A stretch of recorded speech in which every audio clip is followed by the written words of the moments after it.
Assalamualaikum warahmatullahi wabarakatuh. Apa kabar sahabat Al-Fatah yang dimuliakan Allah?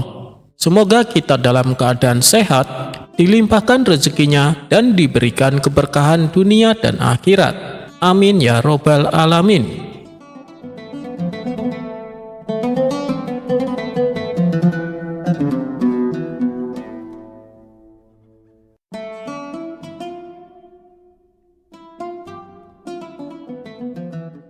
Saat musim kemarau melanda di daerah tempat Abu Nawas tinggal, Abu Nawas memutuskan untuk mencoba hal baru, yaitu berjualan es teh. Dengan cara khasnya, ia tidak sekedar menjual minuman, tetapi menyajikannya dengan ramah dan penuh humor. Warung es teh kecilnya selalu ramai dikunjungi warga. Namun di sisi lain negeri itu, ada seorang menteri yang bernama Abu Jahil. Abu Jahil terkenal arogan, sombong, dan suka meremehkan rakyat kecil. Meski memiliki jabatan tinggi, ia tak pernah bersikap bijaksana. Suatu hari, Abu Jahil sedang berjalan melewati warung es teh Abu Nawas bersama para ajudannya. Melihat Abu Nawas yang sedang sibuk melayani pelanggan, ia tertawa keras dan mulai mengejek. "Hei Abu Nawas, apakah karena tak ada pekerjaan lain sehingga kau terpaksa menjadi penjual es teh? Hahaha. Bahkan aku tak sudi mencicipi minuman itu," kata Abu Jahil dengan nada merendahkan. Abu Nawas yang selalu tenang tersenyum sambil menjawab, "Maaf Tuan Menteri, es teh ini bukan sembarang es teh. Bahkan mungkin lebih berharga dari keputusan-keputusanmu sebagai menteri." Mendengar itu, Abu Jahil merasa terhina. "Berani sekali kau berkata begitu. Minumanmu itu hanya air dingin bercampur gula. Tak ada gunanya dibandingkan kebijakan besar yang kubuat untuk negeri ini." Abu Nawas tetap tersenyum. "Kalau begitu, Tuan silahkan coba segelas es tehku ini. Jika tidak enak, aku akan berhenti berjualan. Tapi jika kau mengakuinya, kau harus meminta maaf kepada semua warga yang selama ini kau remehkan." Karena banyak warga yang menonton, Abu Jahil pun menerima tantangan itu dengan rasa kesal. Kemudian Abu Nawas mengambil segelas es teh dan menyajikannya dengan penuh percaya diri. Abu Jahil meminum es teh itu sambil mencoba tetap memasang wajah angkuh. Namun di luar dugaan, rasa es teh itu begitu segar dan nikmat. Abu Jahil pun terkejut, tapi ia terlalu sombong untuk mengakuinya. "Minuman ini biasa saja," katanya keras-keras. Tapi warga yang ada di sekitar justru memuji-muji es teh Abu Nawas. "Es tehnya segar sekali Abu Nawas," kata seorang warga. Kenapa seorang menteri seperti Abu Jahil tidak bisa menghargai karya kecil tapi berarti seperti ini, tambah warga lain. Abu Nawas hanya tersenyum. Ia berkata dengan lantang, "Tuan Menteri, kau bisa meremehkan es tehku. Tapi aku yakin para warga di sini tahu betapa berharganya sesuatu yang sederhana jika diberikan dengan hati." Setelah kejadian itu, semakin banyak warga yang muak dengan sikap Abu Jahil. Mereka mulai membandingkan Abu Jahil yang arogan dengan Abu Nawas yang rendah hati. "Apa gunanya seorang menteri yang hanya bisa menghina rakyat kecil?" kata seorang warga. "Abu Nawas yang cuma penjual es teh saja lebih berguna bagi kami," teriak warga lainnya. Protes demi protes mulai berdatangan. Warga mengirim surat kepada penguasa negeri meminta agar Abu Jahil dicopot dari jabatannya. Penguasa negeri yang bijaksana dan mendengar suara rakyat memanggil Abu Jahil ke istana. Ia berkata, "Abu Jahil, kau telah melupakan tugasmu sebagai pelayan rakyat. Jabatanmu adalah amanah, bukan untuk merendahkan orang lain. Mulai hari ini, kau kupecat dari jabatanmu." Abu Jahil pun pergi dengan rasa malu.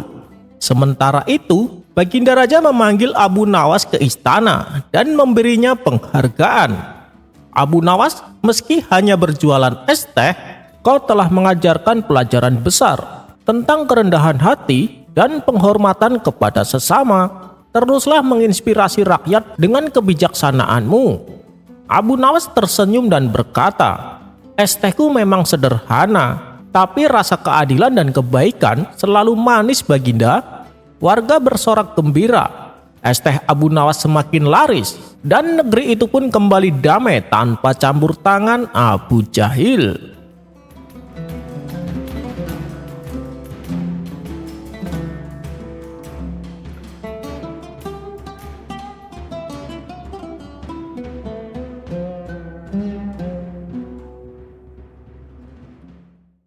Dikisahkan, Abu Nawas yang terkenal sebagai penyair ulung menulis syair yang isinya mengkritik pemerintahan kala itu. Kemudian, syair tersebut dibacanya di tengah-tengah pasar di hadapan khalayak ramai. Salah satu pengawal istana yang kebetulan melintas langsung merebut kertas yang dibaca Abu Nawas. "Akan aku laporkan perbuatanmu," ancam pengawal istana. "Silahkan, laporkan saja," balas Abu Nawas cengengesan. Maka pergilah pengawal istana menghadap Baginda Raja. "Paduka yang mulia, Abu Nawas telah melakukan kesalahan," lapor pengawal istana. "Apa kesalahannya?" tanya Baginda Raja. "Abu Nawas telah membuat syair mengkritik Paduka dan dibacanya di hadapan orang-orang," jawab pengawal istana lagi. "Apa isi syairnya?" tanya Baginda Raja. Kemudian pengawal itu memberikan secari kertas yang berisi syair tersebut. Setelah Baginda Raja membaca sampai selesai, ia pun menjadi murka. "Kurang ajar Abu Nawas, dia akan aku beri pelajaran," kata Baginda Raja geram. Karena saking emosinya, Baginda Raja sendiri yang akan menangkap Abu Nawas. Ia pun keluar istana dan mencari keberadaan Abu Nawas. Sementara Abu Nawas yang mengetahui dirinya dalam bahaya mencoba kabur untuk bersembunyi. Setelah berlari ke sana kemari, akhirnya ia melihat sebuah majelis, di mana majelis tersebut terdapat sekelompok ulama yang tengah berdoa. "Wahai Syekh, tolonglah aku sedang dikejar penguasa yang zalim," kata Abu Nawas memohon. Para ulama itu pun lalu menyuruh Abu Nawas untuk duduk bersembunyi di tengah-tengah mereka. Tidak berapa lama kemudian, datanglah Baginda Raja. Awalnya, Baginda Raja merasa segan karena di hadapannya adalah para ulama yang sangat beliau hormati. Tapi, akhirnya Baginda Raja memberanikan diri bertanya, "Wahai Syekh, apakah kalian melihat Abu Nawas?" Para ulama ini tidak mengetahui bahwa yang dimaksud Abu Nawas penguasa zalim adalah Baginda Raja sendiri. Mereka pun lalu menunjukkan keberadaan Abu Nawas. "Oh, dia ada di tengah-tengah, Paduka yang mulia," katanya. "Dia sedang bersembunyi dari kejaran penguasa zalim," jawab salah satu ulama. Mendengar jawaban tersebut, Baginda Raja menjadi bingung. Kalau ia menangkap paksa Abu Nawas, maka ia akan dianggap penguasa zalim di hadapan mereka.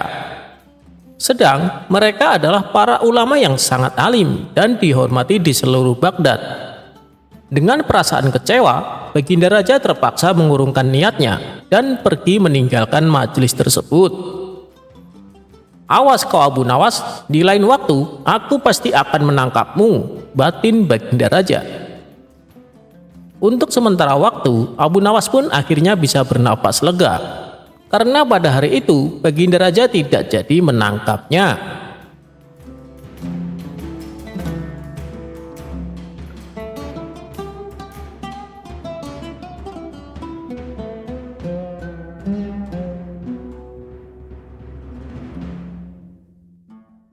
Obat sakit mata untuk kakek. Di pagi hari yang cerah, Baginda Raja mengajak beberapa menterinya pergi bertamasya ke sebuah tempat wisata. Tak lupa Baginda Raja juga mengajak Abu Nawas untuk menambah suasana liburan menjadi asik. Di tengah-tengah perjalanan menuju tempat wisata itu, dari kejauhan mereka melihat seorang kakek yang sedang menunggangi seekor keledai. "Wahai menteriku," tanyalah orang tua itu, perintah sang raja kepada salah seorang menteri bernama Ja'far. "Mohon maaf kek, kalau boleh tahu Anda dari mana?" tanya Ja'far. "Aku dari Basrah anak muda," jawab si kakek. "Mau kemana kek?" tanya Ja'far kembali. "Ini, aku mau ke Baghdad," jawab sang kakek. "Ada keperluan apa?" tanya Ja'far penasaran. "Aku hendak mencari obat untuk mataku ini," kata sang kakek sambil memperlihatkan matanya yang sedang sakit kepada Ja'far. Di tengah percakapan mereka, Baginda Raja lalu berbisik kepada Abu Nawas. "Wahai Abu Nawas, coba kamu ajak ia bergurau." "Jangan Baginda, kasihan, ia adalah orang tua, saya takut kakek itu marah," jawab Abu Nawas. "Sudahlah, itu nanti urusanku. Intinya, ajak saja kakek itu bergurau," desak Baginda Raja kepada Abu Nawas. "Baiklah, kalau begitu akan aku lakukan," kata Abu Nawas sambil menganggukkan kepalanya. Setelahnya, Abu Nawas beranjak menghampiri si kakek. "Kek, misalkan aku beri Anda resep untuk mengobati mata kakek itu, imbalan apa yang akan Anda berikan kepadaku?" tanya Abu Nawas. "Aku akan berikan imbalan yang sesuai untukmu," jawab si kakek. "Kalau begitu, dengarkan baik-baik resep ini kek," kata Abu Nawas. "Baik, cepat sebutkan apa resep itu," jawab kakek itu tidak sabar menunggu jawaban Abu Nawas. "Jadi begini kek, kakek ambil 3 tiupan angin, 3 sengatan terik matahari, 3 pantulan cahaya rembulan, dan 3 sorot lampu biasa. Setelah semuanya terkumpul, maka tumbuklah pada sebuah lumpang yang tak berlubang. Kemudian kakek taruh ramuan yang telah lembut itu ke dalam sebuah mangkok yang besar yang sudah pecah berkeping-keping. Tak lupa juga disimpan di udara selama 3 bulan. Setelah masa 3 bulan lamanya, maka oleskan ramuan itu ke mata kakek yang sakit sebanyak 3 kali sebelum tidur. Insya Allah Anda akan sembuh kek," kata Abu Nawas. Mendengar perkataan Abu Nawas itu, sang kakek pun naik pitam. Akhirnya sang kakek turun dari keledainya dan menghampiri Abu Nawas. "Ambil keledai ini sebagai imbalan awal," kata si kakek sambil memalingkan wajahnya dari Abu Nawas. "Jika setelah menggunakan resepmu itu mataku sembuh, aku akan memberimu lagi imbalan seorang budak wanita yang setia melayanimu. Jika kelak ternyata kamu telah mati terlebih dahulu meninggalkan aku, budak wanita itu pasti sudah menjemputmu di neraka sana. Ia akan setia meludahi matamu dan memukuli wajahmu sambil berteriak dan mengolok-olokimu." Setelah mendengar penuturan si kakek itu, Baginda Raja seketika tertawa terpingkal-pingkal. "Hahaha, coba beri orang tua itu hadiah," kata Baginda Raja sambil menahan tawa. "Terima kasih Baginda yang mulia," kata si kakek dengan hati yang bahagia. Tak lama setelah itu sang kakek pergi meninggalkan mereka.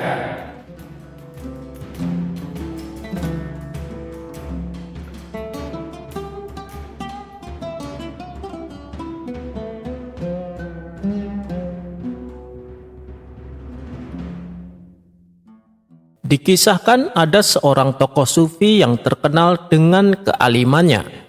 Ia juga disegani oleh penduduk setempat sebagai sosok ulama yang karismatik.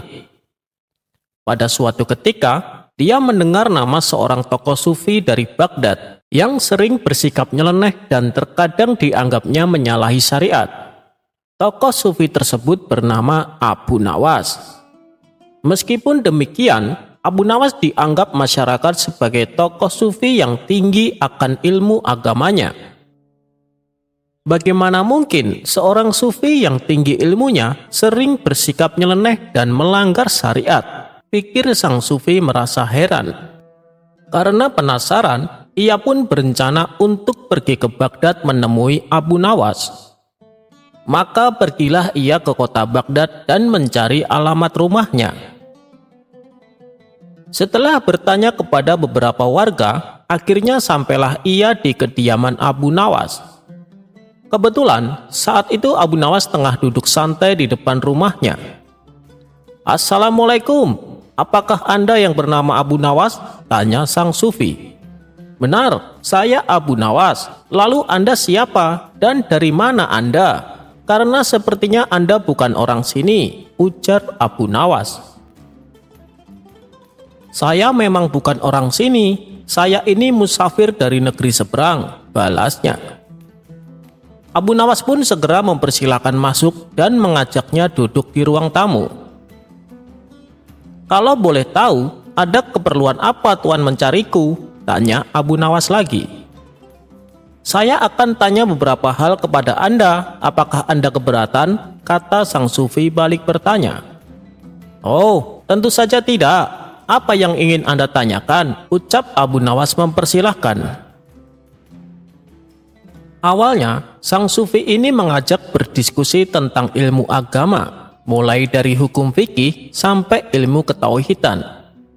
Mendengar cara bicara dan pengetahuannya, barulah Abu Nawas menyadari bahwa tamu yang dihadapannya adalah seorang ulama berilmu tinggi.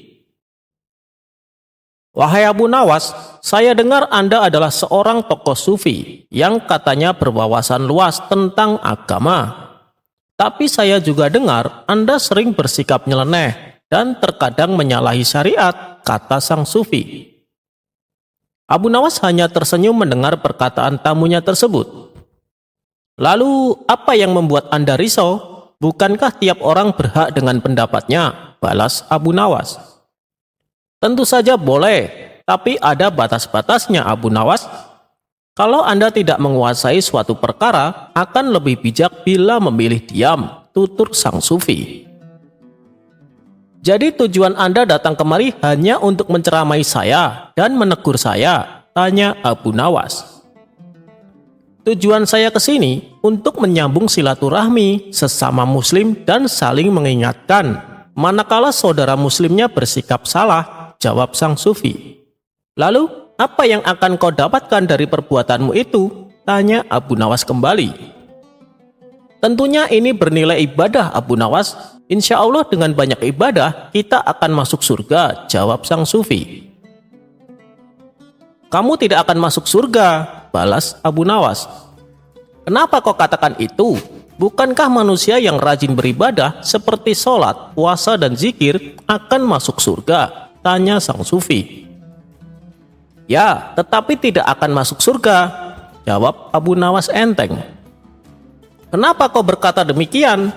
"Oh iya, saya tahu, pasti kamu akan berkata bahwa manusia akan masuk surga bukan karena ibadahnya, melainkan karena rahmat dari Allah, betul kan? Tapi untuk mendapatkan rahmat dari Allah, kita harus menjalankan perintahnya dan menjauhi larangannya, seperti menjalankan sholat, puasa, dan zikir," tutur sang sufi lagi.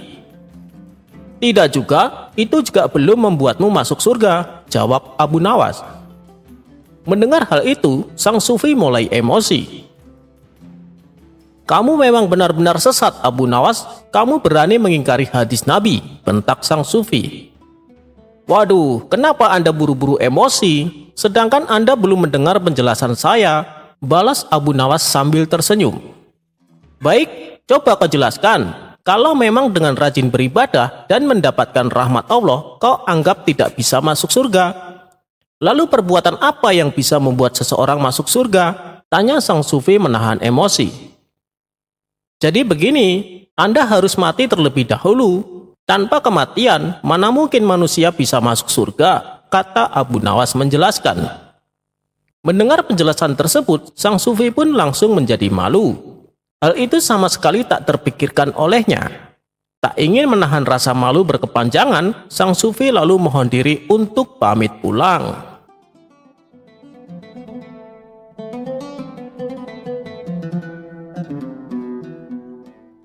Abu Nawas menitipkan emas kepada perampok.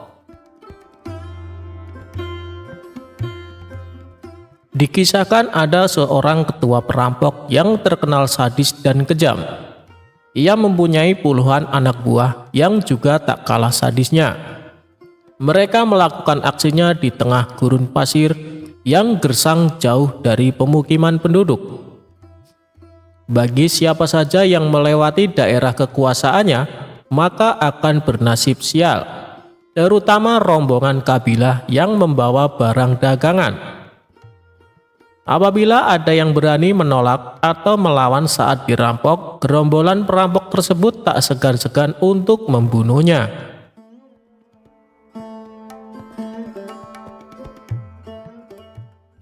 Suatu ketika, Tuan Hamid berencana pergi ke negeri seberang untuk membawakan pesanan sebuah perhiasan emas. Namun Tuan Hamid ragu untuk melakukannya, sebab ia harus melewati gurun pasir yang merupakan kawasan komplotan perampok sadis tersebut. Ia pun bingung dengan situasi yang dialaminya, sementara ia juga harus mengirimkan emas pesanannya secepatnya.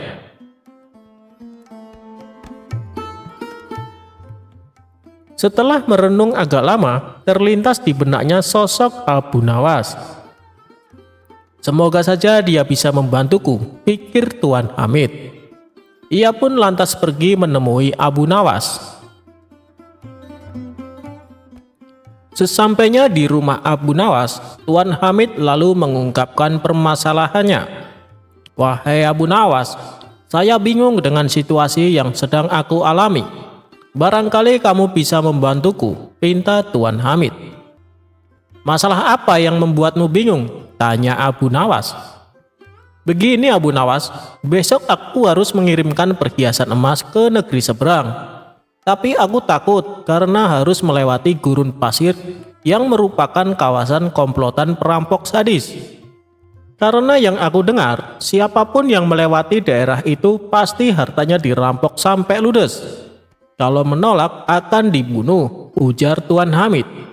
"Menurutmu apa yang harus aku lakukan?" tanya Tuan Hamid. Sejenak Abu Nawas terdiam. Dalam hati ia berkata, "Mereka memang perampok yang sadis. Yang aku dengar, tidak ada yang bisa selamat melewati daerah itu, kecuali dengan pertolongan Allah." "Ya sudah, begini saja Tuan Hamid. Saya akan membantumu, biarkan aku yang melakukan tugas itu," ucap Abu Nawas. "Maksudmu kamu yang akan mengantarkan emasnya?" tanya Tuan Hamid. "Benar Tuan Hamid, itu pun kalau Tuan mengizinkan," jawab Abu Nawas. "Tentu saja Abu Nawas, saya justru malah berterima kasih kalau kamu berhasil menjalankan tugas ini. Kamu akan saya kasih hadiah," balas Tuan Hamid kegirangan. Singkat cerita, berangkatlah Abu Nawas membawakan emas Tuan Hamid. Dia ikut rombongan kabilah besar yang sama-sama menuju ke negeri seberang.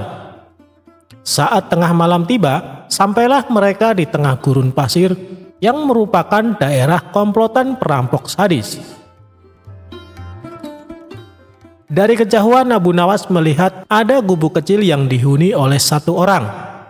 Maka terlintaslah di benaknya sebuah ide untuk menyelamatkan emas yang dibawanya sebelum dihadang para perampok. "Lebih baik aku titipkan emas ini kepada orang penghuni gubuk itu," pikir Abu Nawas. Ia pun segera memisahkan diri dari rombongan, berjalan menuju gubuk tersebut. "Kawan, bolehkah saya menitipkan barang ini sebentar?" tanya Abu Nawas. Orang penghuni gubuk itu menjawab, "Oh, silahkan, taruh saja di dalam." Setelah menitipkan emas, Abu Nawas lalu mengejar rombongannya dan kembali berjalan bersama para kabilah. Tidak lama kemudian, tiba-tiba komplotan perampok muncul menghadang dengan pedang terhunus di tangannya. "Serahkan semua barang-barang kalian, jangan ada yang tersisa. Bila kalian melawan atau menolak, kami tak segan-segan membunuh kalian," ancam komplotan perampok. Rombongan kabilah ini pun terpaksa memberikan semua hartanya karena ketakutan akan dibunuh. Sedangkan Abu Nawas yang tak membawa apapun hanya digeledah dan luput dari aksi perampokan. Ketika semua barang dan harta berhasil didapatkan, komplotan perampok ini lalu pergi meninggalkan Abu Nawas dan rombongannya. "Alhamdulillah, emas yang kubawa bisa selamat," ucap Abu Nawas dalam hati. Kemudian Abu Nawas berniat ingin kembali mendatangi gubuk tempat di mana ia menitipkan emasnya. Setibanya di sana, terlihat komplotan perampok yang tadi beraksi berada di gubuk yang akan ia datangi. "Celaka, ternyata aku salah orang. Yang aku titipi emas justru dialah ketua perampoknya," kata Abu Nawas kecewa. Saat ia hendak pergi berpaling, dari kejauhan si ketua perampok melihat kehadiran Abu Nawas. "Hei tuan, kemarilah, jangan takut," teriaknya. Sesaat Abu Nawas ragu dengan tawaran ketua perampok tersebut. "Kalaupun aku lari, aku pasti akan mudah ditangkap mereka, dan bisa-bisa aku dibunuhnya. Lebih baik aku datangi saja. Hanya kepada Allah aku meminta perlindungan," ucap Abu Nawas dalam hati. Lalu Abu Nawas memberanikan diri menghampiri mereka. "Tuan, mau mengambil barang titipan Tuan?" tanya ketua perampok. "Benar, saya kesini berniat untuk mengambilnya," jawab Abu Nawas. "Ambillah dan segera tinggalkan tempat ini," ucap ketua perampok. Abu Nawas sempat terkejut dan heran dengan ucapannya. Tak ingin membuang waktu, Abu Nawas segera mengambil emas titipannya dan pergi meninggalkan tempat itu. Saat Abu Nawas berjalan menjauh, sayup-sayup ia mendengar percakapan para komplotan perampok tersebut. "Kenapa membiarkan orang asing itu mengambil hartanya?" tanya salah satu anak buahnya. Sang ketua perampok menjawab, "Orang asing itu telah mempercayaiku. Seperti aku mempercayai Allah akan menerima taubatku suatu saat nanti. Aku hargai kepercayaan orang asing itu, agar Allah menghargai kepercayaanku pula." Mendengar hal itu, barulah Abu Nawas tahu bahwa sebenarnya si ketua perampok adalah orang yang ingin bertobat.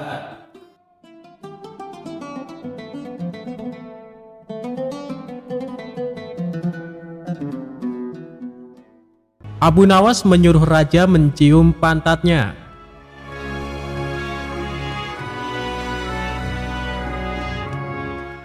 Suatu ketika Raja Harun sedang galau dengan sikap Abu Nawas.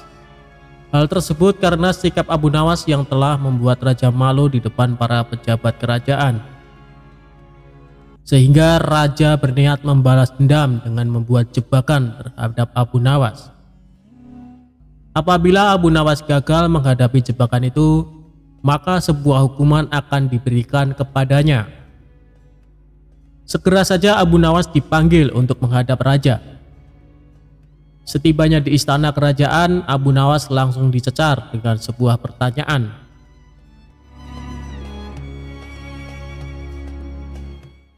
"Wahai Abu Nawas, di depan mejaku itu ada daging ayam panggang yang lezat. Tolong segera ambilkan," pinta baginda raja. Mendengar perintah sang raja membuat Abu Nawas tampak kebingungan. Karena baru kali ini ia disuruh mengambil makanan raja. "Mungkin raja sedang menjebakku, aku harus waspada," kata Abu Nawas dalam hati. Dengan rasa masih kebingungan itu, Abu Nawas akhirnya menuruti perintah sang raja. Setelah mengambil ayam panggang sang raja, Abu Nawas kemudian langsung memberikannya kepada raja. Namun sang raja belum langsung menerimanya. Ia bertanya lagi, "Abu Nawas, di tangan kamu ada sepotong ayam panggang lezat. Silahkan dinikmati," pinta baginda raja kembali. Tanpa pikir panjang, kali ini Abu Nawas langsung ingin menyantap ayam panggang tersebut. Tetapi tiba-tiba raja berkata lagi, "Tapi ingat Abu Nawas, dengarkan dulu petunjuknya. Jika kamu memotong paha ayam itu, maka aku akan memotong pahamu. Dan jika kamu memotong dada ayam itu, maka aku akan memotong dadamu. Tidak hanya itu saja, jika kamu memotong dan memakan kepala ayam itu, maka aku akan memotong kepalamu. Akan tetapi kalau kamu hanya mendiamkan saja ayam panggang itu, akibatnya kamu akan aku gantung," tegas Baginda Raja. Abu Nawas semakin kebingungan dengan petunjuk yang dititahkan raja.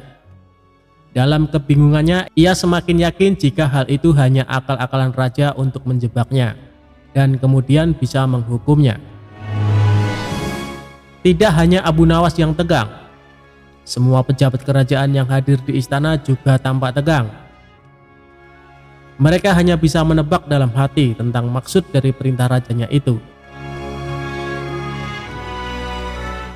Hampir 10 menit lamanya Abu Nawas hanya membolak-balikan ayam panggang itu. Suasana kerajaan waktu itu mendadak hening. Akhirnya Abu Nawas mulai mendekatkan bagian pantat ayam panggang itu tepat di indera penciumannya. Beberapa menit kemudian ia mencium bagian pantat ayam bakar itu. Para hadirin yang datang semakin tegang dan bingung. Mereka tidak mengerti apa yang hendak dilakukan Abu Nawas. Setelah selesai mencium pantat ayam bakar itu, kemudian Abu Nawas berkata, "Jika saya harus memotong paha ayam ini, maka Baginda akan memotong pahaku juga. Jika saya harus memotong dada ayam ini, maka Baginda akan memotong dadaku. Jika saya harus memakan dan memotong kepala ayam ini, Baginda akan memotong kepalaku. Tetapi coba lihat, yang saya lakukan adalah mencium pantat ini," kata Abu Nawas. "Apa maksudmu, wahai Abu Nawas?" tanya Baginda Raja. "Maksud saya adalah, kalau saya melakukan demikian, maka Baginda juga akan membalasnya demikian. Layaknya ayam ini, bukan? Nah, saya hanya mencium pantat ayam panggang ini saja. Maka Baginda Raja juga harus mencium pantat saya ini," jelas Abu Nawas. Sontak penjelasan Abu Nawas ini membuat suasana yang tegang menjadi tak menentu. Para pejabat yang hadir menahan tawa, tetapi ragu-ragu karena takut dihukum raja. Sementara itu, raja yang mendengar ucapan Abu Nawas mulai memerah mukanya. Raja tampak malu untuk kesekian kalinya.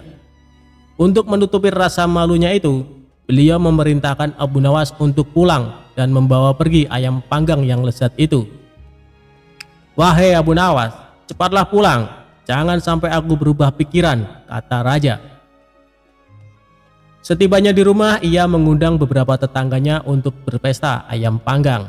Hal ini untuk kesekian kalinya Abu Nawas sukses mempermalukan raja di depan para pejabat kerajaan.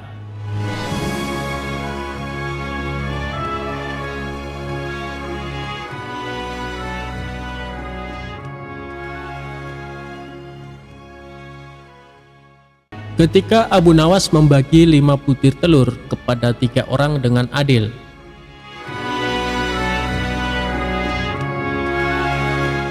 memang Abu Nawas menyelesaikan suatu masalah dengan begitu nyeleneh, namun dia selalu memberi suatu keputusan yang begitu adil. Kecerdasan serta kecerdikan Abu Nawas tersebut tersebar di seluruh penjuru negeri. Nama Abu Nawas sampai ke istana hingga telinga Baginda Raja.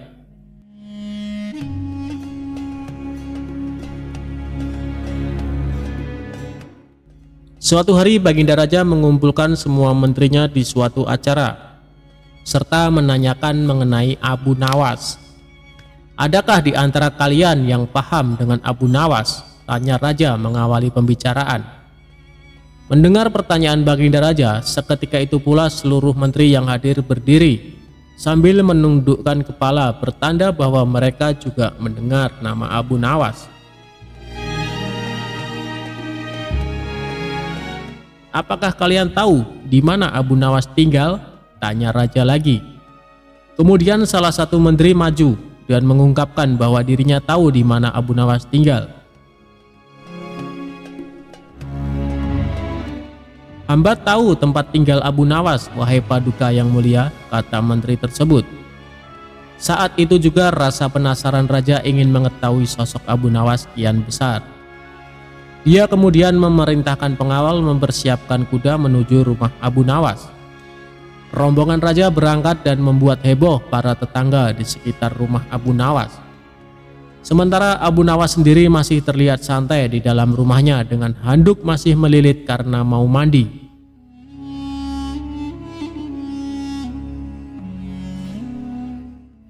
Tidak lama kemudian pengawal kerajaan beserta raja datang. Abu Nawas langsung melilitkan handuk di kepalanya layaknya sorban. Melihat penampilan Abu Nawas yang nyeleneh, membuat raja tidak bisa menahan tawa. "Siapa kamu?" tanya raja kepada Abu Nawas. Kemudian salah satu pengawal kerajaan berbisik kepada raja bahwa orang itulah yang bernama Abu Nawas. Namun Abu Nawas justru menjawab pertanyaan raja dengan nyeleneh. "Saya ini adalah Dewa Bumi, Paduka yang mulia." Mendapat jawaban itu, raja tidak mau kalah cerdik. Kemudian meladeni dengan pertanyaan nyeleneh juga kepada Abu Nawas. "Jika kamu memang Dewa Bumi, tolong besarkan bentuk mata para pengawalku yang sipit ini," pinta raja. Abu Nawas yang cerdik juga tidak mau kalah. Dia kemudian langsung memberi jawaban yang membuat raja kagum. "Ampun Baginda Raja, untuk membesarkan bentuk mata prajurit Baginda itu adalah tugas Dewa Langit. Saya ini Dewa Bumi dan hanya bertugas bagian pusar ke bawah. Sedangkan untuk pusar ke atas itu tugas Dewa Langit," ngeles Abu Nawas. Raja pun tertawa dengan jawaban itu dan mengundang Abu Nawas datang ke istananya. Begitu tiba di istana, Abu Nawas diajak masuk ke ruangan raja yang di situ hanya ada mereka berdua. Tidak lama kemudian datang istri raja atau permaisuri membawa 5 butir telur. Saat itu juga terlintas di pikiran raja untuk memberikan pertanyaan sulit kepada Abu Nawas. "Hai Abu Nawas, tolong bagi 5 butir telur ini kepada 3 orang. Kamu, saya, dan permaisuri saya secara adil, tapi tanpa dipecah," tantang raja. Tentu saja perintah itu membuat Abu Nawas harus berpikir keras. Namun karena dia sangat cerdas, perintah itu pun langsung dijalankan oleh Abu Nawas. 1 telur untuk Baginda, karena Baginda Raja sudah memiliki 2 telur. Kemudian 1 telur untuk hamba, karena hamba juga sudah punya 2 telur. Terakhir untuk permaisuri 3 telur, karena beliau sama sekali tidak mempunyai telur, kata Abu Nawas. Sejenak Baginda Raja terdiam. Ia masih bingung dengan maksud Abu Nawas. Tidak lama kemudian raja menyadari maksud ucapan Abu Nawas. Dia pun langsung tertawa terbahak-bahak bersama sang permaisuri.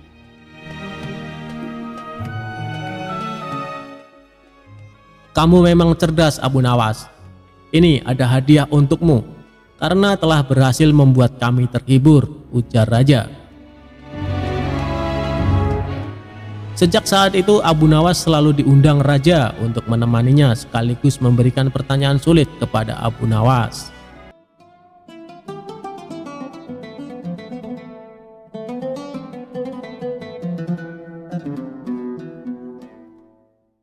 Abu Nawas disuruh mendatangkan ibunya yang sudah lama meninggal.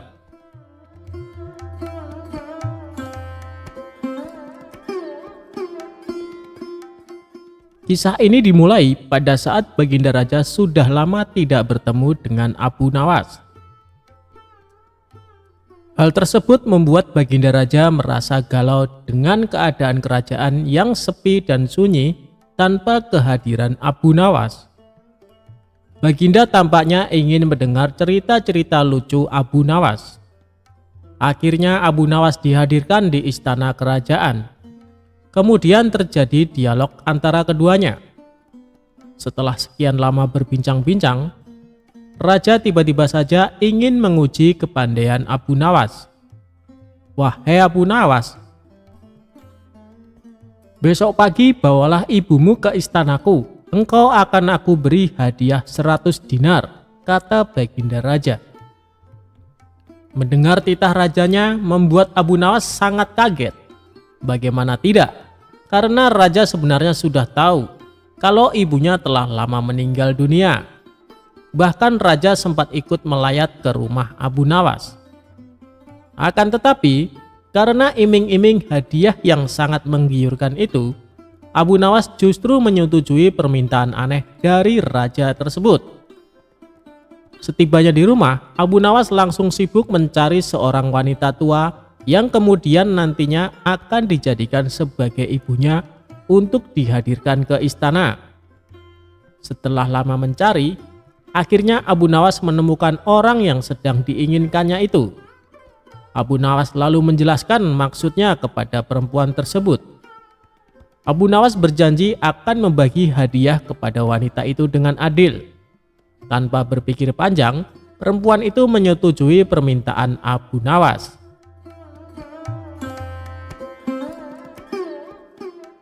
Keesokan harinya, pagi-pagi sekali Abu Nawas sudah sampai ke istana. Abu Nawas menuju istana sambil menggendong seorang perempuan tua. "Wahai Abu Nawas, itukah ibumu?" tanya Baginda Raja. "Benar tuanku yang mulia, ini adalah ibuku. Beliau sudah tua dan kakinya lemah, sehingga hamba harus menggendongnya ke istana," tutur Abu Nawas. "Apakah engkau ibu Abu Nawas?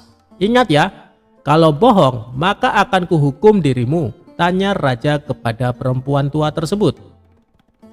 Begitu mendengar ucapan rajanya, perempuan itu terlihat sangat ketakutan, sehingga perempuan itu membuat pengakuan yang sebenarnya jika semua itu adalah sandiwara Abu Nawas untuk mendapatkan hadiah dari Baginda Raja. Mendengar penjelasan dari wanita tua itu membuat Baginda Raja tertawa kegirangan. Baginda akan menghukum Abu Nawas dengan 100 kali pukulan sebagai hukumannya. "Karena engkau berjanji kepadaku akan membawa ibumu ke istana, aku juga berjanji akan memberimu hadiah 100 dinar. Namun sangat disayangkan, kali ini engkau tidak bisa memenuhi janjimu, sehingga engkau harus dihukum dengan 100 kali pukulan," kata Baginda Raja. Abu Nawas yang dari tadi hanya diam, sekarang ia dalam posisi terdesak. Ia segera memutar otaknya agar terhindar dari hukuman. Tak lama setelah itu, ia sudah menemukan cara ampuh untuk lepas dari hukuman tersebut. "Wahai tuanku yang mulia, sebelumnya hamba sudah berjanji dengan perempuan tua itu akan membagikan hadiah yang akan Paduka berikan dengan sama rata. Karena sekarang hamba dihukum 100 kali pukulan, jadi yang 50 pukulan saya terima, sedangkan yang 50 pukulan lagi tolong diberikan kepada perempuan tersebut," kata Abu Nawas.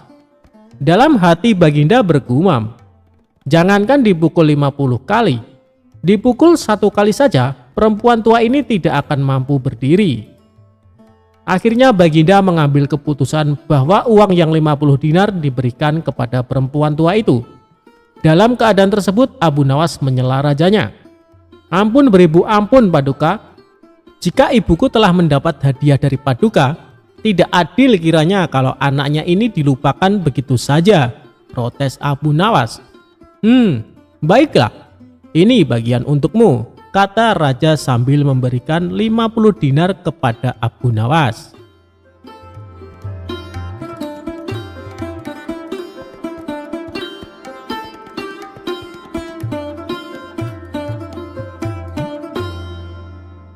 Abu Nawas tetap bisa cari solusi.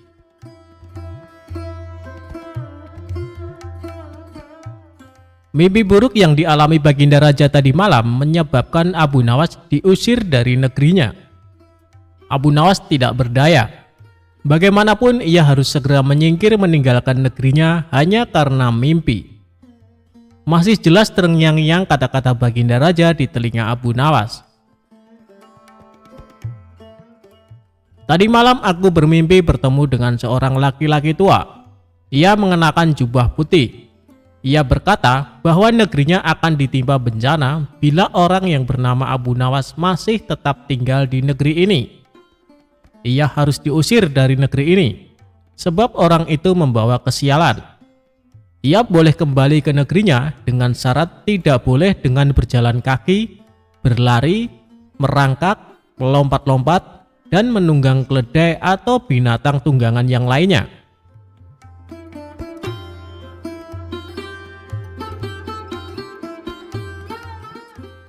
Dengan bekal yang diperkirakan cukup, Abu Nawas mulai meninggalkan rumah dan istrinya. Istri Abu Nawas hanya bisa mengiringi kepergian suaminya dengan deraian air mata. Sudah 2 hari penuh Abu Nawas mengendarai keledainya. Bekal yang dibawanya pun mulai menipis. Abu Nawas tidak terlalu meresapi pengusiran dirinya dengan kesedihan yang terlalu mendalam. Sebaliknya, Abu Nawas merasa bertambah yakin bahwa Tuhan yang Maha Perkasa akan segera menolong keluar dari kesulitan yang sedang melilit pikirannya. Bukankah tiada seorang teman pun yang lebih baik dari Allah Subhanahu wa Ta'ala dalam saat-saat seperti itu? Setelah beberapa hari Abu Nawas berada di negeri orang, ia mulai diserang rasa rindu yang menyayat-nyayat hatinya yang paling dalam. Rasa rindu itu makin lama makin menderu-deru seperti dinginnya jumharir, sulit untuk dibendung. Memang, tak ada jalan keluar yang lebih baik daripada berpikir. Tetapi dengan akal apakah ia harus melepaskan diri? Begitu tanya Abu Nawas dalam hati. Apakah aku akan meminta bantuan orang lain dengan cara menggendongku dari negeri ini sampai ke istana Baginda? Tidak akan ada seorang pun yang sanggup melakukannya. Aku harus bisa menolong diriku sendiri tanpa melibatkan orang lain.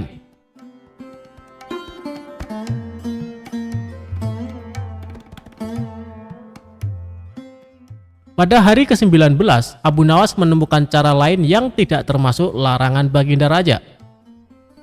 Setelah segala sesuatunya dipersiapkan, Abu Nawas berangkat menuju ke negerinya sendiri. Perasaan rindu dan senang menggumpal menjadi satu. Kerinduan yang selama ini melecut-lecut semakin menggila karena Abu Nawas tahu sudah semakin dekat dengan kampung halaman. Mengetahui Abu Nawas bisa pulang kembali, penduduk negeri gembira. Desas-desus tentang kembalinya Abu Nawas segera menyebar secepat bau semerbak bunga yang menyerbu hidung. Kabar kepulangan Abu Nawas juga sampai ke telinga Baginda Raja. Baginda juga merasa gembira mendengar berita itu, tetapi dengan alasan yang sama sekali berbeda.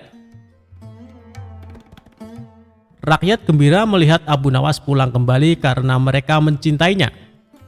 Sedangkan Baginda Raja gembira mendengar Abu Nawas pulang kembali karena beliau merasa yakin kali ini pasti Abu Nawas tidak akan bisa mengelak dari hukuman. Namun Baginda amat kecewa dan merasa terpukul melihat cara Abu Nawas pulang ke negerinya. Baginda sama sekali tidak pernah membayangkan kalau Abu Nawas ternyata bergelayut di bawah perut keledai. Sehingga Abu Nawas terlepas dari sanksi hukuman yang akan dijatuhkan karena memang tidak bisa dikatakan telah melanggar larangan Baginda Raja karena Abu Nawas tidak mengendarai keledainya.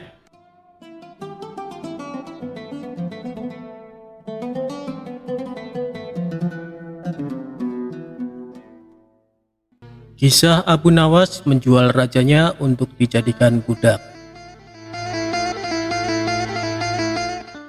Suatu hari Abu Nawas sangat kebingungan, bahkan ia hampir putus asa. Sudah 2 hari dapur tidak mengepul asap karena tidak ada lagi barang yang bisa ia jual. Satu-satunya jalan yang bisa dia ambil adalah menjual manusia untuk dijadikan budak. Sebenarnya jika Abu Nawas mau, dia bisa saja menjual teman-temannya. Namun ia tidak tega karena teman-temannya bukan orang kaya, melainkan orang miskin seperti dirinya. Jalan satu-satunya yang bisa dilakukan Abu Nawas adalah menjual manusia. Akhirnya Abu Nawas memutuskan sesuatu yang tidak biasa. Ia akan tetap menjual manusia untuk dijadikan budak oleh si pembelinya. Bukan menjual temannya, melainkan rajanya Harun al-Rasyid. Menurut Abu Nawas, hanya Baginda Raja yang pantas untuk dijual. Bukankah selama ini Baginda Raja selalu mempermainkan dirinya dan menyengsarakan pikirannya? Maka sudah sepantasnya bagi Abu Nawas untuk menyusahkan Baginda Raja.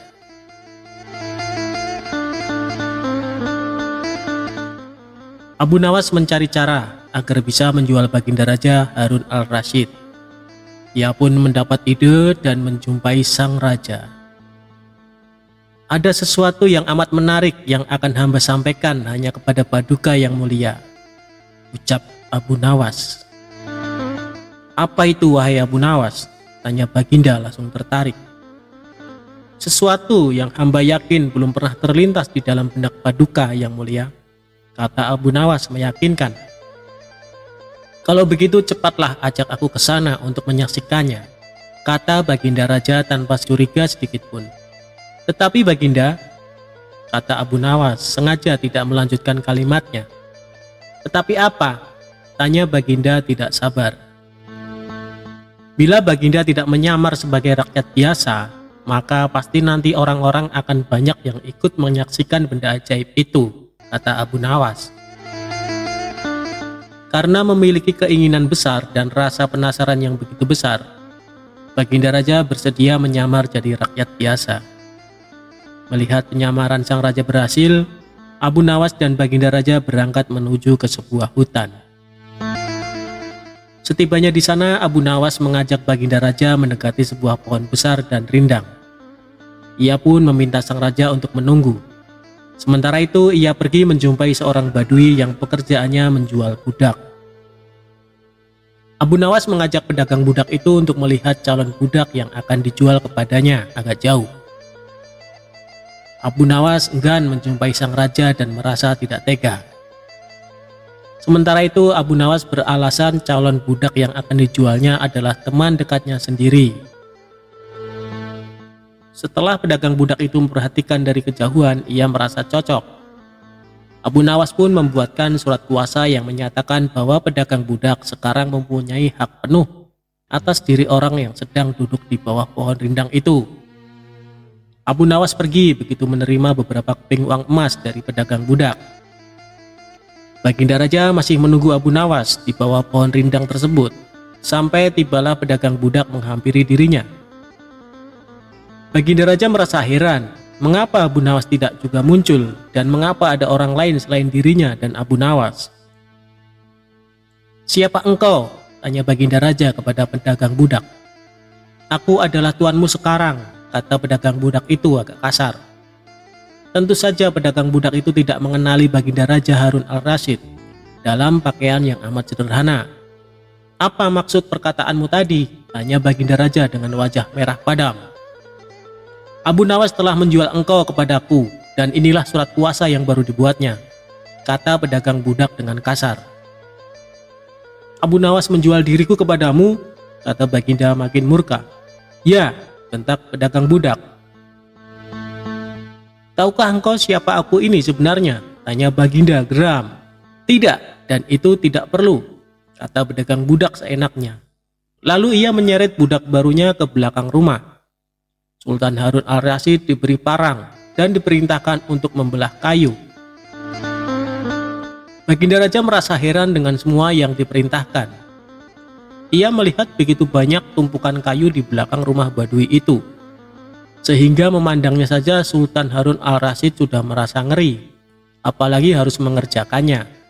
"Ayo kerjakan," perintah si pedagang budak.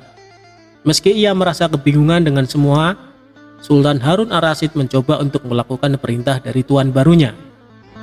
Sultan Harun al-Rasyid secara perlahan memegang kayu dan mencoba membelahnya. Namun si badui melihat cara Sultan Harun al-Rasyid memegang parang merasa aneh. "Kau ini bagaimana? Bagian parang yang tumpul kau arahkan ke kayu. Sungguh bodoh sekali." Sultan Harun al-Rasyid mencoba membalik parang hingga bagian yang tajam terarah ke kayu. Ia mencoba membelah, namun tetap saja pekerjaannya terasa aneh dan kaku bagi si badui. "Oh, beginikah derita orang-orang miskin mencari sesuap nasi? Harus bekerja keras lebih dahulu. Wah, lama-lama aku tak tahan juga," gumam Sultan Harun al-Rasyid.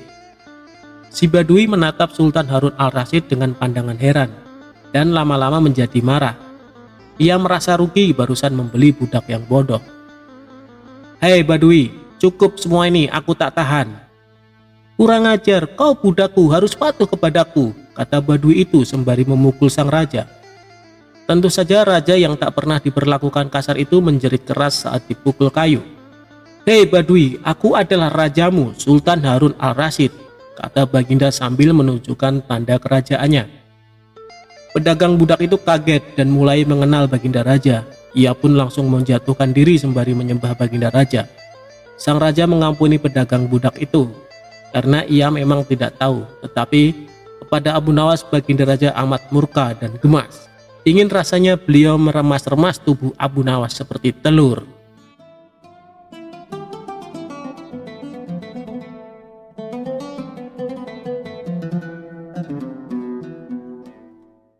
Abu Nawas dihukum masuk kandang singa gara-gara bikin kesal Baginda Raja. Suatu hari Abu Nawas nekat menjahili Baginda Raja.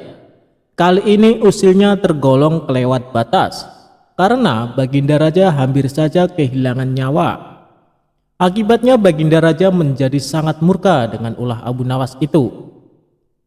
Sebenarnya perbuatan Abu Nawas semata-mata hanya ingin membalas atas perlakuan Baginda Raja kepadanya.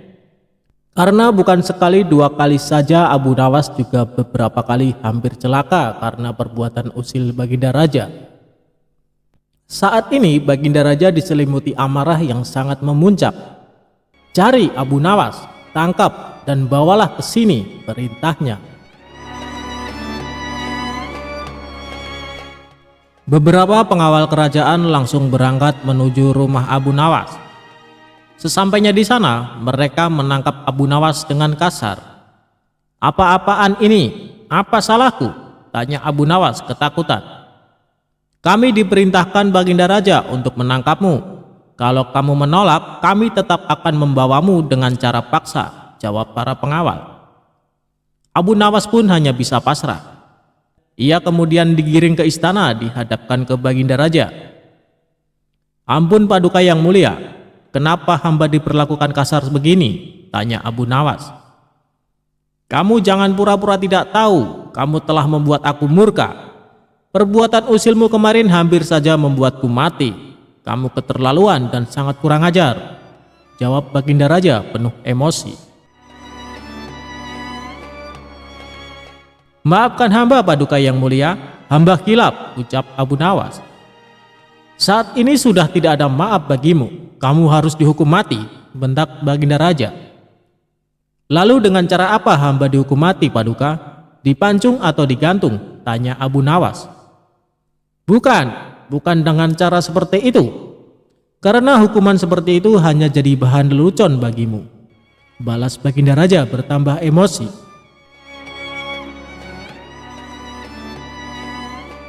Abu Nawas menangkap keseriusan pada diri Baginda Raja. "Sepertinya Paduka tidak main-main. Ia terlihat sangat marah padaku," pikir Abu Nawas.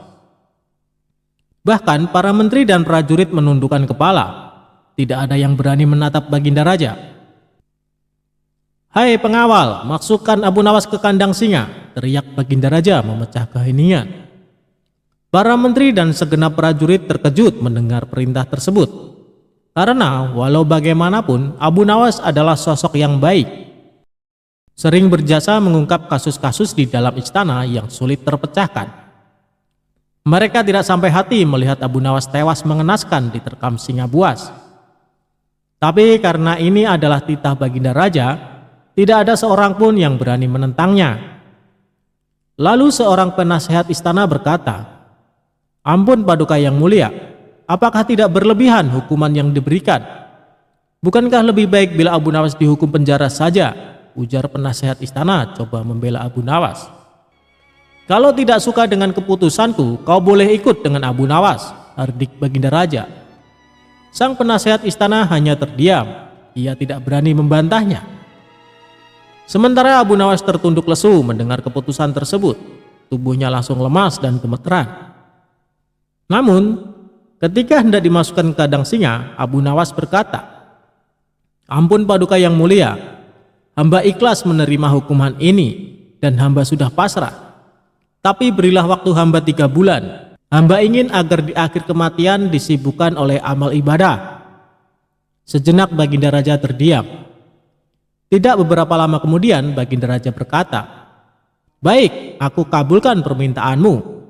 Tapi selama itu pula kamu harus hidup dalam penjara dan kamu dilarang menemui keluargamu. Abu Nawas pun menyetujui syarat tersebut.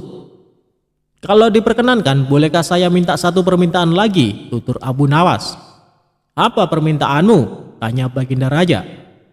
Supaya kehidupan hamba di dalam penjara tidak membosankan, izinkan hamba memberi makan singa yang ada di kandang, jawab Abu Nawas. Tidak masalah. Nanti ruang penjaramu bersebelahan dengan kandang singa, ujar Baginda Raja. Maka dimasukkanlah Abu Nawas ke penjara. Pada bulan pertama Abu Nawas melalui waktu dengan beribadah, sedangkan tiap pagi dan sore diisi dengan memberi makan singa. Pada bulan kedua dan ketiga, Abu Nawas makin tekun beribadah. Ia juga lebih rajin memberi makan singa. Abu Nawas memperlakukan singa itu layaknya sahabat. 3 bulan pun berlalu dan tibalah saatnya bagi Abu Nawas untuk menjalani hukuman atas perintah Baginda Raja. Beberapa pengawal istana memasukkan Abu Nawas ke kandang singa. Sementara para menteri yang ikut menyaksikan merasa iba dengan nasib Abu Nawas.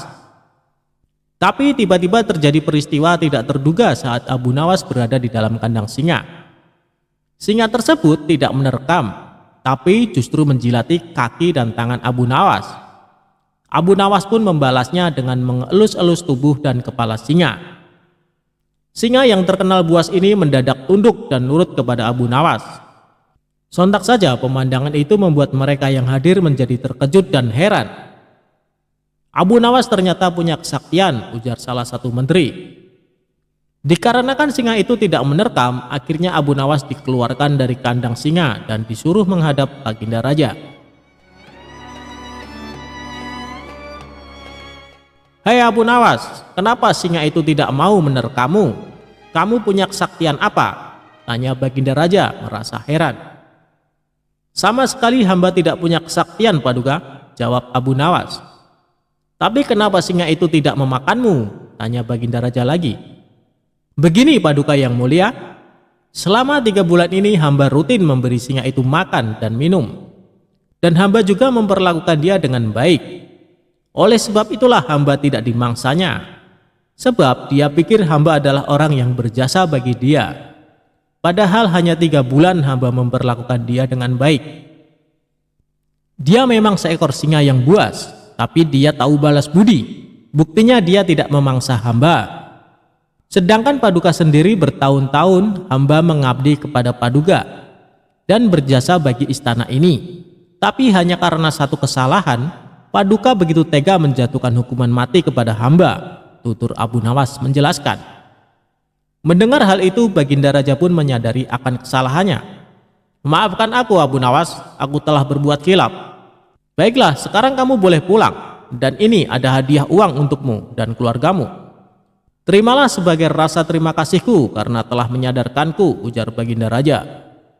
Berkat kecerdikannya, Abu Nawas kembali lolos dari hukuman mati.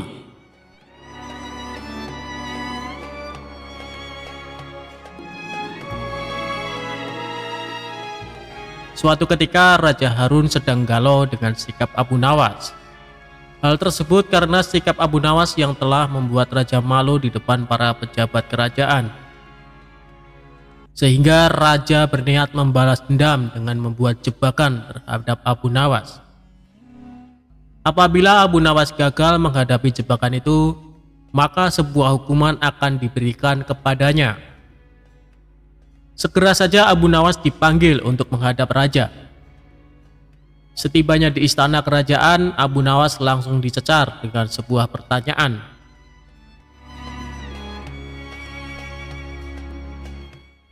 Wahai Abu Nawas, di depan mejaku itu ada daging ayam panggang yang lezat. Tolong segera ambilkan, pinta Baginda Raja. Mendengar perintah sang raja membuat Abu Nawas tampak kebingungan. Karena baru kali ini ia disuruh mengambil makanan raja. Mungkin raja sedang menjebakku, aku harus waspada, kata Abu Nawas dalam hati. Dengan rasa masih kebingungan itu, Abu Nawas akhirnya menuruti perintah sang raja. Setelah mengambil ayam panggang sang raja, Abu Nawas kemudian langsung memberikannya kepada raja. Namun sang raja belum langsung menerimanya. Ia bertanya lagi, "Abu Nawas, di tangan kamu ada sepotong ayam panggang lezat. Silahkan dinikmati," pinta Baginda Raja kembali. Tanpa pikir panjang, kali ini Abu Nawas langsung ingin menyantap ayam panggang tersebut. Tetapi tiba-tiba raja berkata lagi, "Tapi ingat Abu Nawas, dengarkan dulu petunjuknya. Jika kamu memotong paha ayam itu, maka aku akan memotong pahamu. Dan jika kamu memotong dada ayam itu, maka aku akan memotong dadamu. Tidak hanya itu saja, jika kamu memotong dan memakan kepala ayam itu, maka aku akan memotong kepalamu. Akan tetapi kalau kamu hanya mendiamkan saja ayam panggang itu, akibatnya kamu akan aku gantung," tegas Baginda Raja. Abu Nawas semakin kebingungan dengan petunjuk yang dititahkan raja. Dalam kebingungannya, ia semakin yakin jika hal itu hanya akal-akalan raja untuk menjebaknya dan kemudian bisa menghukumnya. Tidak hanya Abu Nawas yang tegang, semua pejabat kerajaan yang hadir di istana juga tampak tegang. Mereka hanya bisa menebak dalam hati tentang maksud dari perintah rajanya itu. Hampir 10 menit lamanya Abu Nawas hanya membolak-balikan ayam panggang itu. Suasana kerajaan waktu itu mendadak hening. Akhirnya Abu Nawas mulai mendekatkan bagian pantat ayam panggang itu tepat di indera penciumannya. Beberapa menit kemudian ia mencium bagian pantat ayam bakar itu. Para hadirin yang datang semakin tegang dan bingung. Mereka tidak mengerti apa yang hendak dilakukan Abu Nawas. Setelah selesai mencium pantat ayam bakar itu, kemudian Abu Nawas berkata, "Jika saya harus memotong paha ayam ini, maka Baginda akan memotong pahaku juga. Jika saya harus memotong dada ayam ini, maka Baginda akan memotong dadaku. Jika saya harus memakan dan memotong kepala ayam ini, Baginda akan memotong kepalaku. Tetapi coba lihat, yang saya lakukan adalah mencium pantat ini," kata Abu Nawas. "Apa maksudmu, wahai Abu Nawas?" tanya Baginda Raja. "Maksud saya adalah, kalau saya melakukan demikian, maka Baginda juga akan membalasnya demikian. Layaknya ayam ini, bukan? Nah, saya hanya mencium pantat ayam panggang ini saja. Maka Baginda Raja juga harus mencium pantat saya ini," jelas Abu Nawas. Sontak penjelasan Abu Nawas ini membuat suasana yang tegang menjadi tak menentu. Para pejabat yang hadir menahan tawa, tetapi ragu-ragu karena takut dihukum raja. Sementara itu, raja yang mendengar ucapan Abu Nawas mulai memerah mukanya. Raja tampak malu untuk kesekian kalinya. Untuk menutupi rasa malunya itu, beliau memerintahkan Abu Nawas untuk pulang dan membawa pergi ayam panggang yang lezat itu. "Wahai Abu Nawas, cepatlah pulang, jangan sampai aku berubah pikiran," kata raja. Setibanya di rumah, ia mengundang beberapa tetangganya untuk berpesta ayam panggang. Hal ini untuk kesekian kalinya Abu Nawas sukses mempermalukan raja di depan para pejabat kerajaan.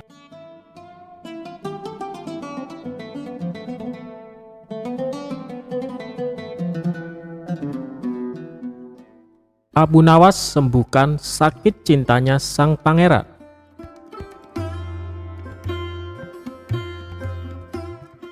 Dikisahkan, pangeran yang menjadi putra mahkota jatuh sakit. Sudah banyak tabib yang didatangkan untuk memeriksa dan mengobati, tapi tak seorang pun yang mampu menyembuhkannya. Akhirnya raja mengadakan sayembara. Sayembara tersebut boleh diikuti oleh rakyat dari semua lapisan, tidak terkecuali oleh para penduduk negeri tetangga.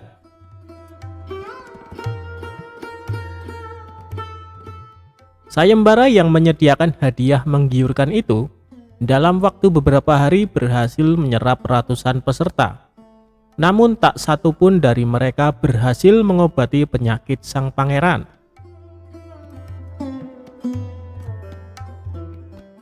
Akhirnya sebagai sahabat dekat, Abu Nawas menawarkan jasa menolong putra mahkota.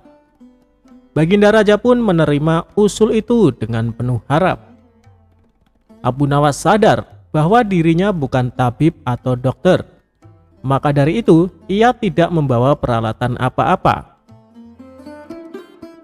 Tabib yang ada di istana tercengang melihat Abu Nawas yang datang tanpa peralatan yang mungkin diperlukan.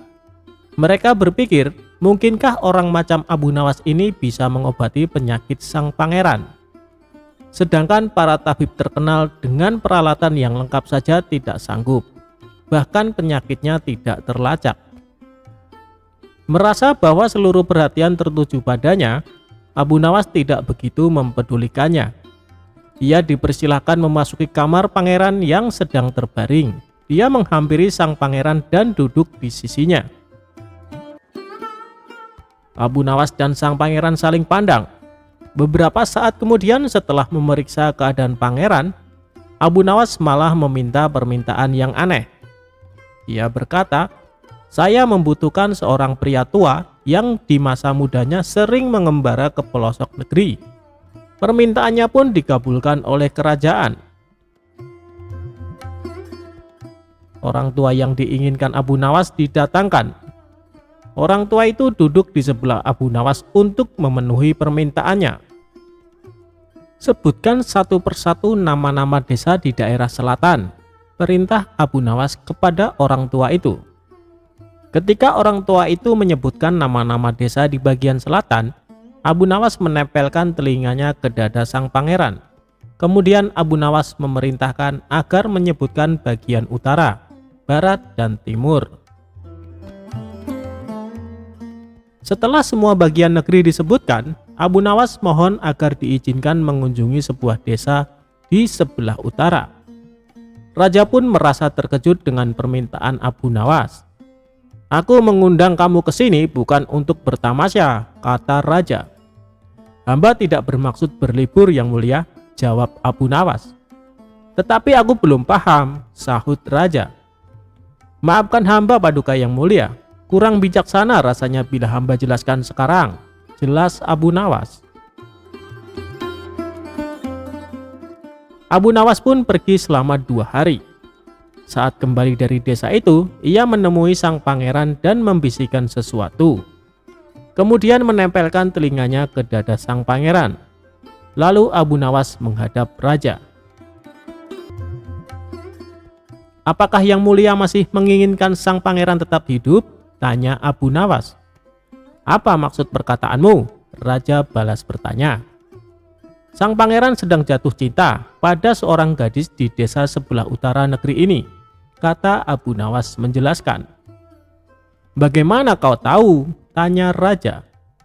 Ketika nama-nama desa di seluruh negeri ini disebutkan, tiba-tiba degup jantungnya bertambah keras saat mendengar nama sebuah desa di bagian utara negeri ini.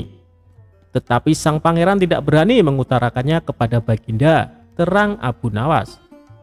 "Lalu apa yang harus aku lakukan?" tanya raja. "Mengawinkan pangeran dengan gadis desa itu, sebab cinta itu buta, wahai raja. Bila tidak berusaha mengobati, maka ia akan mati." Rupanya saran Abu Nawas tidak bisa ditolak. Sang pangeran adalah putra satu-satunya yang merupakan pewaris tunggal kerajaan. Dan Abu Nawas benar. Begitu mendengar persetujuan sang raja, setelah dikawinkan dengan gadis desa tersebut, sang pangeran berangsur-angsur pulih. Sebagai tanda terima kasih, raja memberi Abu Nawas sebuah cincin permata yang sangat indah.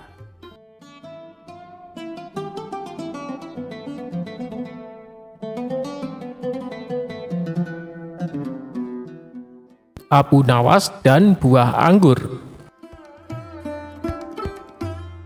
Pada suatu hari, hakim di istana telah wafat karena suatu penyakit. Raja menyuruh orang yang dikenalnya menjadi hakim baru di istana. Semua orang mengira hakim tersebut akan kejam dan bengis kepada para rakyat. Tak lama kemudian, hakim baru datang ke istana. Beberapa rakyat yang melihat hal tersebut pun datang ke istana dengan membawakan buah sebagai tanda selamat. Hakim bertanya kepada seluruh rakyat yang datang, "Di mana Abu Nawas?" "Kami tidak tahu, Tuan Hakim," jawab salah satu rakyat. Kemudian, setelah selesai dari istana, beberapa orang memberitahu Abu Nawas mengenai hakim baru. Setelah mengetahui hal tersebut, Abu Nawas pergi ke istana dengan membawa buah-buahan di atas nampan. Sayangnya, ketika di jalan semua buahnya jatuh menggelinding. Abu Nawas berusaha mengambil semua buah-buahannya. Karena cukup kesal dan lelah, Abu Nawas memakan semua buah-buahan hingga tersisa 1 butir buah. 1 butir buah tersebut dibawanya ke istana. Dan hakim baru yang melihat Abu Nawas menyambutnya dengan hangat. Kemudian Abu Nawas mempersembahkan 1 butir buah yang dia bawa. Dengan hal itu, ternyata hakim malah senang. "Meskipun hadiahmu sederhana, kamu berhak menerima hadiah yang besar dariku," ucap hakim. Hakim kemudian meminta prajurit untuk memberikan 1 kantong uang yang banyak. Abu Nawas senang dengan pemberian hakim baru. Kemudian dia kembali pulang ke rumah. Sesampainya di rumah, Abu Nawas menceritakan semuanya kepada istrinya. Setelah diberitahu, istrinya menyarankan Abu Nawas untuk memberikan buah yang lebih banyak lagi kepada hakim agar mendapatkan uang yang banyak. Keesokan harinya, Abu Nawas membawa buah nanas di keranjang yang telah dia persiapkan. Saat di jalan, Abu Nawas bertemu dengan temannya. "Kamu mau kemana, Abu Nawas?" tanya temannya. "Aku mau ke istana bertemu dengan Tuan Hakim," jawab Abu Nawas. "Apakah nanas yang kau bawa itu untuk Tuan Hakim?" tanya temannya. "Ya, tentu," kata Abu Nawas. Teman Abu Nawas menyarankan dia untuk memberikan buah anggur saja agar lebih pantas diterima oleh hakim baru. Abu Nawas setuju dengan saran temannya. Kemudian dia pergi ke pasar untuk membeli anggur terbaik di sana. Akhirnya sampailah Abu Nawas ke istana dan hakim baru menyambutnya dengan hangat. Setelah mengetahui buah yang dibawa Abu Nawas, hakim sangatlah marah.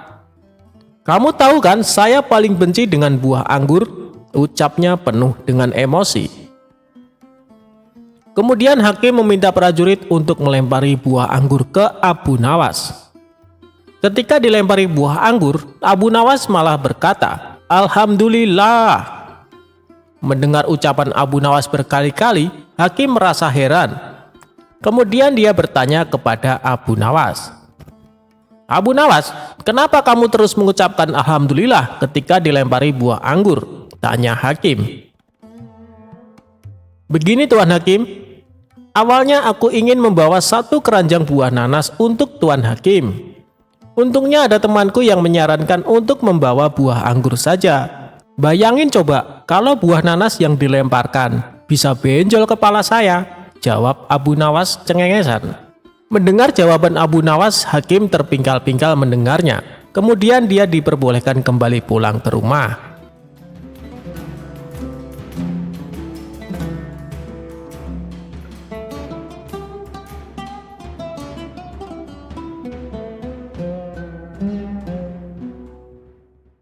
Abu Nawas dan sepotong roti.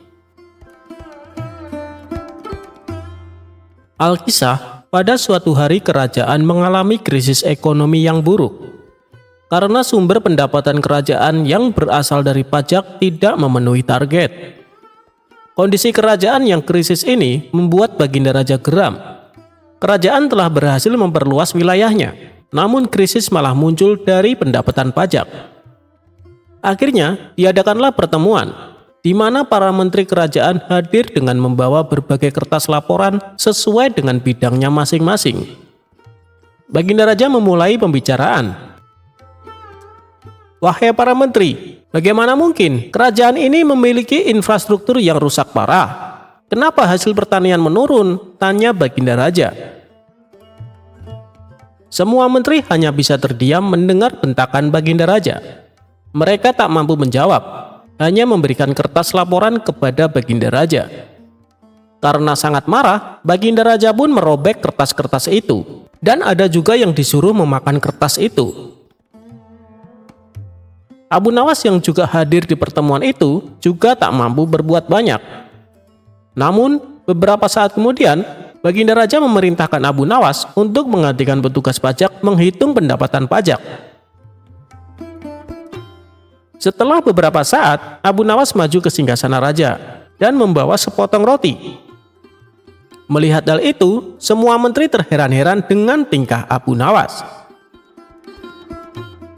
"Hei Abu Nawas, apakah kau akan menyuapku dengan sepotong roti itu?" tanya Baginda Raja agak marah. "Bukan begitu Baginda Raja. Laporan keuangan yang saya kerjakan semuanya tercatat pada roti ini," jawab Abu Nawas. "Apa maksudmu? Kau jangan berpura-pura gila di hadapanku," kata Baginda Raja kesal. "Wahai Baginda Raja, usiaku ini sudah cukup lanjut. Aku tidak akan sanggup memakan kertas-kertas yang nantinya Anda sobek dan menyuruhku untuk memakannya. Jadi, semua laporan aku pindahkan pada roti ini," ucap Abu Nawas. Sebuah teguran yang halus dari Abu Nawas agar Baginda Raja lebih bijaksana dalam memimpin kerajaannya. Sejak saat itu pula, Baginda Raja tersadar bahwa tindakannya tidak benar karena telah menyuruh menterinya memakan kertas. Akhirnya, Baginda Raja merumuskan kembali perundang-undangan yang lebih memihak kepada rakyat kecil.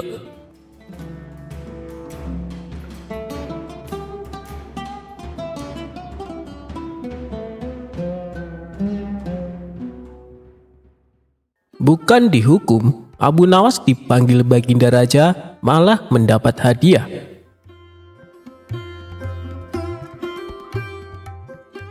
Dalam khasanah keislaman, nama Abu Nawas begitu familiar di telinga umat muslim. Tokoh sufi yang hidup pada zaman Khalifah Harun al-Rasyid ini dikenal lewat kisah-kisah cerdiknya yang dapat mengocok perut bagi setiap orang yang mendengarnya.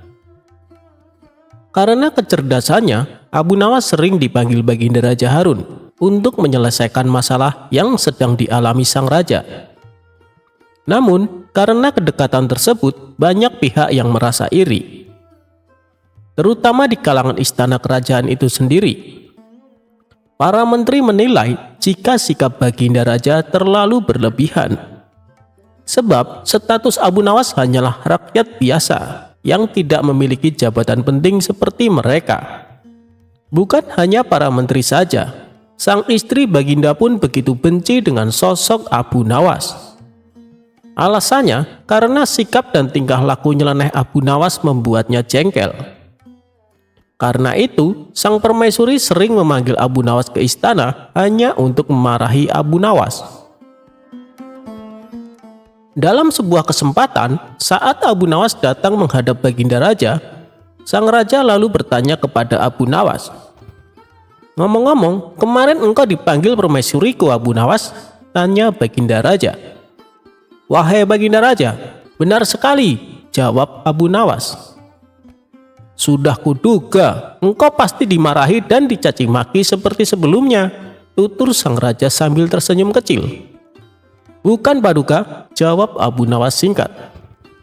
"Engkau jangan mengada-ngada. Kalau bukan untuk dimarahi dan dicaci maki seperti biasanya, untuk apa permaisuriku memanggilmu?" tanya Baginda Raja penasaran. "Jadi begini Baginda, kemarin permaisuri hanya mengatakan jika hamba ini sangat mirip dengan Baginda Raja. Artinya sama-sama menyebalkan," jawab Abu Nawas membuat Baginda Raja tertawa terbahak-bahak. Setelah mendengar jawaban cerdas Abu Nawas itu, sang raja lalu memberinya sebuah hadiah. Abu Nawas pun segera pamit meninggalkan istana. Untuk diketahui, Abu Nawas merupakan orang Persia yang lahir sekitar tahun 750 Masehi di Ahwas. Ketika memasuki masa remaja, Abu Nawas banyak belajar ilmu agama. bahasa Arab, serta bersahabat dengan orang Badui di padang pasir.